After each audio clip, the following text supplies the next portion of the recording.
Hi friends, ఇగో ఈరోజు మంగళవారము. మా ఎల్లమ్మ తల్లిని పొద్దున ఒక కోరిక కోరినాము. ఆ కోరిక పొద్దున 8:30కు కోరినాము. ఇప్పుడు 10:30 వరకు మాకు ఆ కోరిక సక్సెస్ అని చెప్పేసింది మా ఎల్లమ్మ తల్లి. మా ఎల్లమ్మ తల్లిని మేము ఎంతో నమ్ముకుంటాము. ఆమెనే మమ్మల్ని సహకరిస్తుంది. ఎల్లమ్మ తల్లి మీద ఎంతమందికి ఇష్టం ఉందో లైక్ చేయండి, షేర్ చేయండి. నిన్న చాలా బాధపడ్డా. నేను ఒకటి అనుకుంటున్నా, అది కాలేకపోతుందని నిన్న పొద్దుంతా ఏడ్చినాను నేను. కానీ ఈరోజు పొద్దున, తల్లి నువ్వు ఉన్నావా, నువ్వు ఉంటే నన్ను కనిపెట్టు తల్లి అని అడిగిన మా తల్లిని. మా తల్లి 10:30 వరకే నాకు శుభవార్త చెప్పింది, సక్సెస్ అని చెప్పింది.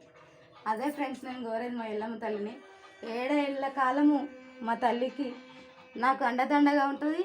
నేను ఉన్నన్ని రోజులు నా తల్లిని కొలుచుకుంటూనే ఉంటాను. Bye friends.